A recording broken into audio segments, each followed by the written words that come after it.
mempelajari lebih mendalam tentang struktur dari bagian sel yang di luar atau ekstraseluler.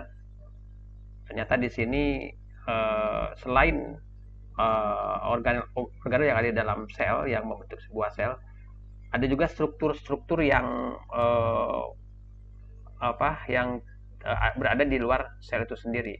Nah, kalau kita perhatikan di sini struktur-struktur tersebut yang membentuk cairan ekstraseluler ini terdapat beberapa molekul-molekul yang tidak ditemukan di dalam sel.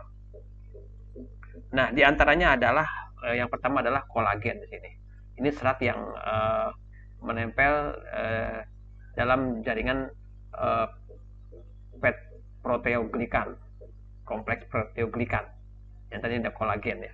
Kemudian selain kolagen juga ada fibronectin. Fibronectin ini adalah salah satu protein yang ada dalam extracellular matrix yang menempel pada integrin. Integrin ini adalah bagian protein yang ada di dalam membran sel itu sendiri.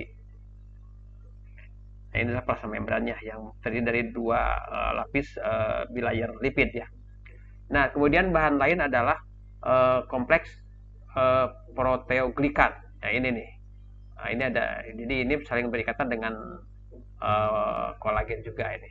Jadi kompleks proteoglikan ini terdiri dari ratusan proteoglikan. Jadi molekul-molekul proteoglikan ini menempel secara non kovalen menjadi sebuah molekul polisakarida yang panjang. Nah, kemudian di sini ada integrin. Integrin dalam protein yang attach, yang menempel dalam membran dengan ada dua subunit di sini dan berhubungan dengan mikrofilamen di dalam sitoplasma ya. Nah, ikatan ini mampu meneruskan sinyal-sinyal antara sel di luar lingkungannya dengan luar lingkungannya ya, dan di dalam, jadi menghubungkan lingkungan luar dan lingkungan dalam, sehingga akan memberikan atau menghasilkan perubahan perilaku pada sel itu sendiri. Kalau kita lihat struktur dari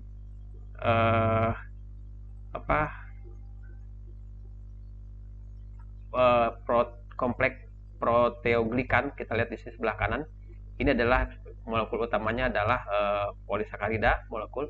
Kemudian di sini ada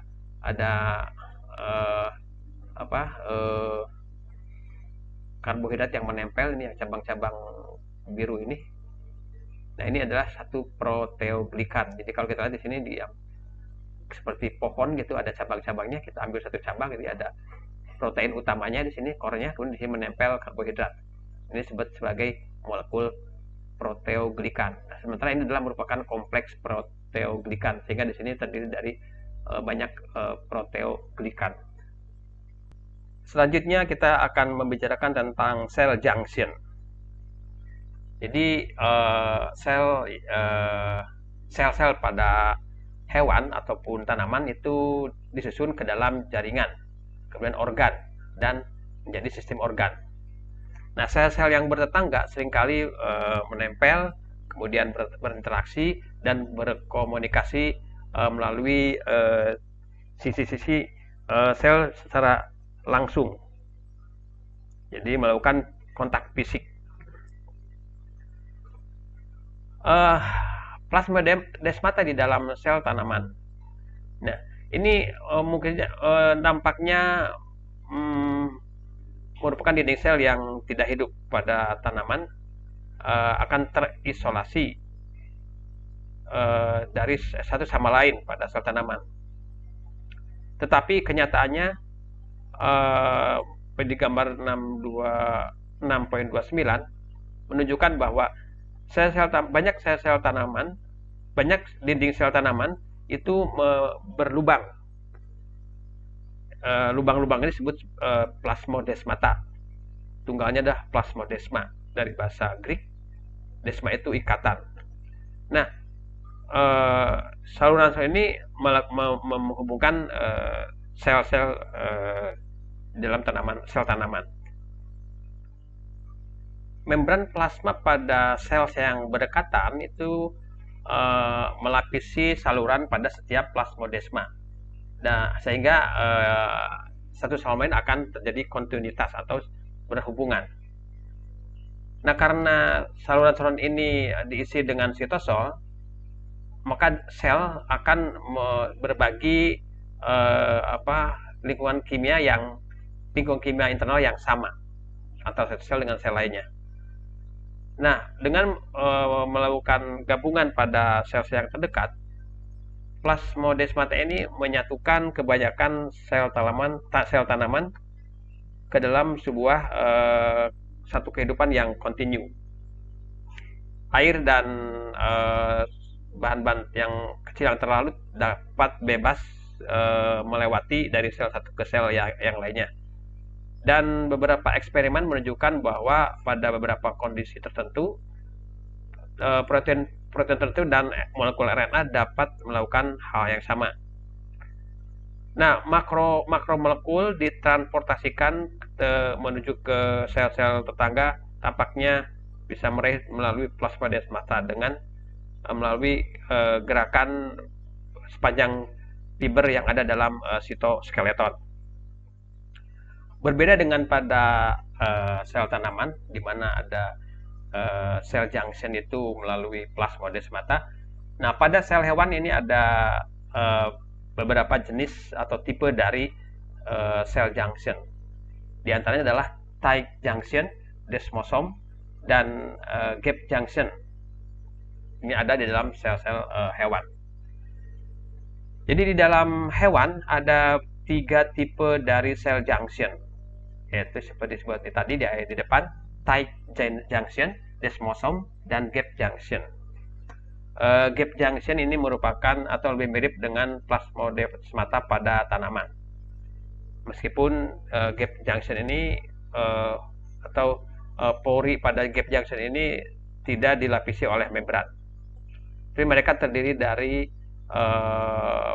molekul protein yang mengarah dari membran sel, dari setiap membran sel yang membentuk sebuah lubang hubungan atau connecting. Semua ketiga tipe ini dari sel junction ini khususnya umum ditemukan di dalam jaringan epithel, di mana epithel ini melapisi bagian eksternal dan internal dari permukaan tubuh. Gambar 6.30 menggunakan sel-sel epithel dari lapisan intestinal yang menggambarkan ketiga junction ini.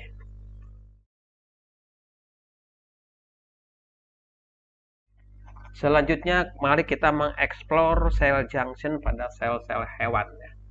Sini ada sel hewan, ada beberapa beserta ada hubungannya di sini ya. Jadi di sini kita bisa melihat beberapa hubungan sel hewan, yaitu sel junction. Ada 3 tipe di sini. Ada yang tight junction. Ini merupakan membran plasma yang dibentuk oleh sel-sel tetangga. Dan ini sangat kuat, saling menekan sehingga masing-masing membentuk ikatan yang khusus. Ya, itu katanya berupa protein sini.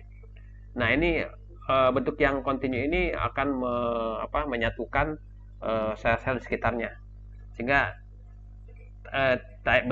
jenis tight junction ini akan mengembangkan sebuah barrier atau pelindung yang akan mencegah bocornya cairan ekstraseluler yang melewati lapisan sel-sel epithel.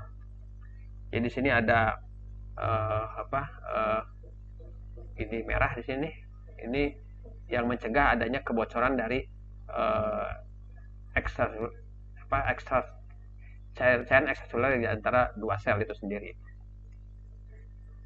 Nah, ini contohnya adalah tight junction antara sel-sel kulit yang membuat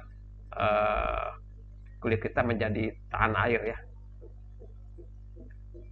Kemudian yang kedua adalah desmosom. Ini ada daerah sini desmosom ini. Kalau tadi ini adalah tight junction, ini adalah desmosom, yang ketiga ini adalah gap junction. Ada 3 dalam hubungan antar sel ini. Nah, ini desmosom ini adalah salah satu tipe dari jangkar anchoring junction, jadi sebagai jangkarnya gitu. Nah, fungsinya seperti sel repeat, ini memperkuat sel bersama-sama ke dalam lapisan yang sangat kuat. Biasanya dibuat oleh filamen intermediate, protein keratin, dan desmosom ini biasanya sebagai jangkar dari sitoplasma ya, di dalam sitoplasma. Desmosom ini merekatkan sel-sel otot satu sama lain di dalam bandel otot gitu ya. Beberapa otot itu akan tersobek melibatkan dari rusaknya desmosom. Nah, kemudian yang ketiga adalah gap junction. Ini pada bagian bawah ini gap junction. Nah, ini juga disebut sebagai communication junction. Jadi untuk berkomunikasi antara satu sel dengan sel lainnya di sini. Ini adalah merupakan saluran sitoplasmik. Mungkin ini mirip dengan yang ada di plasmodesmata pada sel tanaman, tapi di sini tidak ada hubungan sitoplasma. Kemudian gap junction ini terdiri dari membran protein yang melebar dari membran menuju kedua sel. Nah, protein-protein ini akan menciptakan sebuah lubang di mana melalui lubang ini akan bisa terjadi kemungkinan lewat satu sama lain, yaitu berupa ion-ion kecil, misalkan gula, asam amino, dan molekul-molekul yang kecil yang lainnya. Gap junction ini perlu untuk berkomunikasi antara sel dalam jaringan. Misalkan ini pada sel-sel jaringan jantung ini sangat penting sekali sehingga bisa melakukan gerakan yang seirama gitu.